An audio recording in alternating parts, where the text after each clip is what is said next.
लिया, कर्जा लिया और फैक्ट्री डाली। उम्मीद थी कि बहुत बढ़िया चलेगी, परंतु फैक्ट्री बिल्कुल नहीं चली।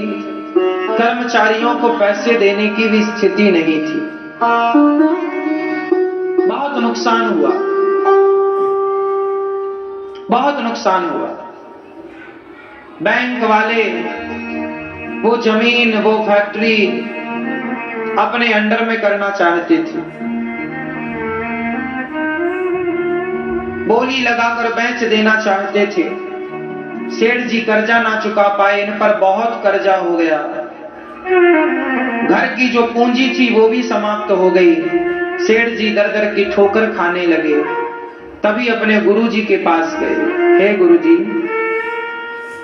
बस अब तो मैं सताया और ठुकराया हूं, कोई सहायता नहीं करता, कोई सहयोग नहीं करता, मैं तो परेशान हो गया। कोई काम सोचा अच्छा था पर हुआ गलत। सारा पैसा डूब गया, हम बर्बाद हो गए। गुरुजी ने कहा धैर्य रखो।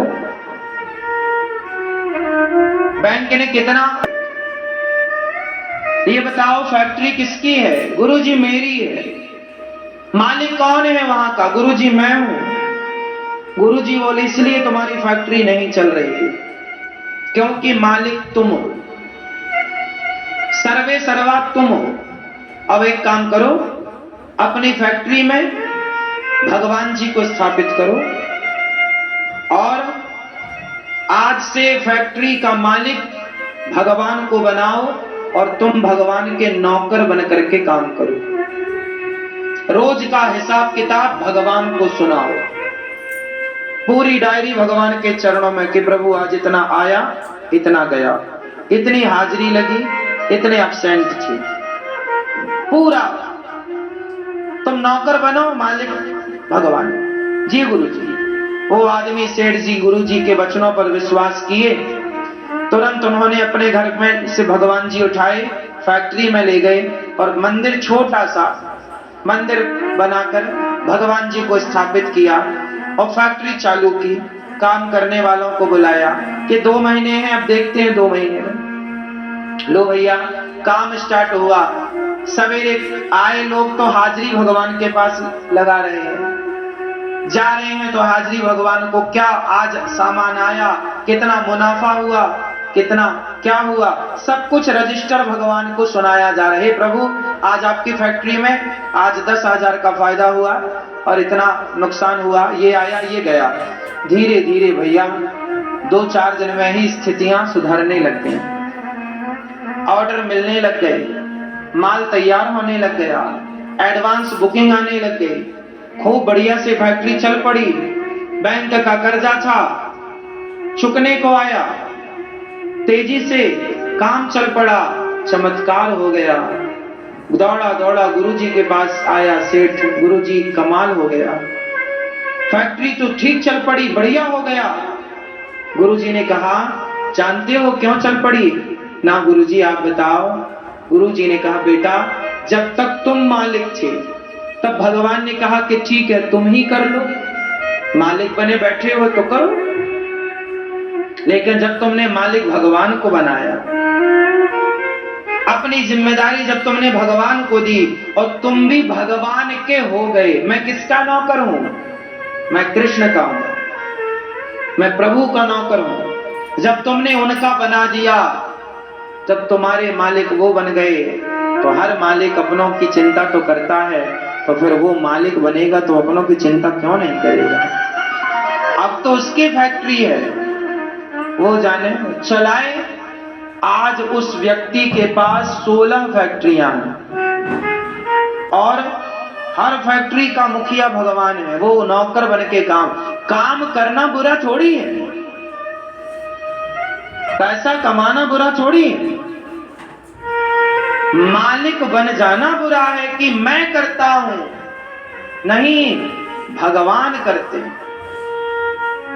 आप भी अपने घर का, अपनी दुकान का, अपने फैक्ट्री का मुखिया, हम तो आप सबसे कहेंगे गौरी गोपाल भगवान है ना, ये गौरी गोपाल भगवान मुखिया है। गौरी गोपाल आश्रम में जितना कुछ होता है काम, उसका पूरा लेखा जोखा भगवान के पास ही है। वही जाने, वही काम जाने उनका, वही संभालते हैं सब काम, हमें तो पता ही नहीं कुछ। आप जानते हो सब कुछ आपका है, क्या आ रहा है, क्या जा रहा है, कितना आना है, अब आप ही बताओ। हजारों लोग रोज प्रसादी पा रहे हैं, ये कोई इंसान के वश का कार्य है? आपको क्या लगता है कोई इंसान कर सकता है?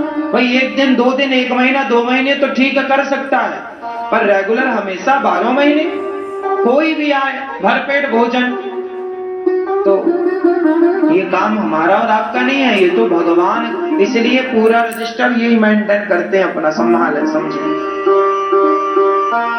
कितना देना है, कितना लेना है, क्या आया, कौन क्या कर रहा है, सब ये जाने, ये मुखिया, ये भगवान। हम तो नौकर हैं इनके, इनके नौकर बन के काम करते हैं। जो भगवान चाहे वो ही है, सोई जो राम रचे। तुम चाहो पार लगा दो, तुम चाहो डुबा दो, जो मर्जी आपकी कर लो, करा लो। हम तो आपके, हमारा थोड़ी कुछ है, हम थोड़ी मालिक हैं यहाँ के। गौरी गोपाल आश्रम के मालिक तो भगवान गौरी गोपाल भगवान, हम तो नौकर हैं यहाँ के, दास है, कार्यकर्ता है, सेवक। मालिक तो नाथ सकल संपदा तुम्हारी, संपत्ति सब रघुपति के यहाँ ही, सब भगवान का है। तो आप लोग भी अपने, जो आपके घर में गोपाल जी है ना, भगवान जी, उन्हें केवल भगवान नहीं, घर का मुखिया भी बना। प्रभु आप जानो ये परिवार आपका, सौंप दो सब, अब सौंप दिया इसे जीवन का सब भार तुम्हारे हाथों में है, जीत तुम्हारे हाथों में है, हार तुम्हारे हाथों। मेरा निश्चय बस एक यही, एक बार तुम्हें पा जाऊं मैं, अर्पण कर दूं दुनिया भर का सब प्यार तुम्हारे हाथों में। सब कुछ सौंप देना, समर्पण। ध्रुव जी महाराज ने भगवान से कहा, प्रभु, भगवान ने कहा कुछ मांग लो, भगवान तो देना चाहते हैं, ले लो। भगवान देना चाहते हैं, ले लो।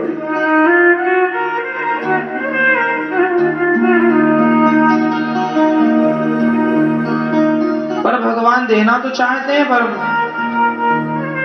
ध्रुव जी ने कहा हम क्या मांगे? भगवान ने कहा तुम्हें राज्य की कामना थी, जाओ 36,000 वर्षों तक राज्य करोगे। दुनिया क्या देगी साहब आपको? भरोसे ना रहो दुनिया के। ये जगत, ये दुनिया भला आपको क्या देगी? लोग क्या देंगे आपको? कितना देंगे? देने वाला तो भगवान है। इसलिए भगवान देने वाले हैं तो भगवान ही देंगे, आप परेशान ना हुआ करो।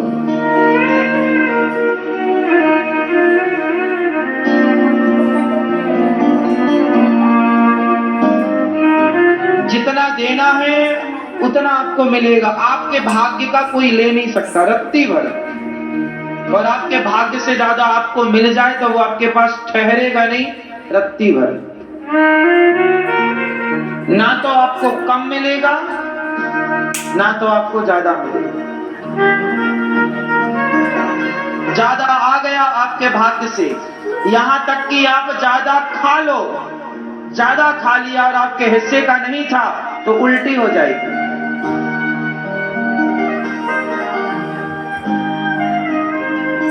ज्यादा खा लिया उल्टी मतलब वो आपने ज्यादा खा लिया, किसी और का हिस्सा खा लिया आपने, बाहर करो।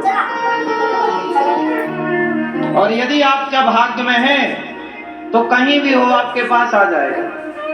कहते हैं भाग्य का भाग कर आ जाएगा, और भाग्य में नहीं है तो आया हुआ भी भाग जाएगा।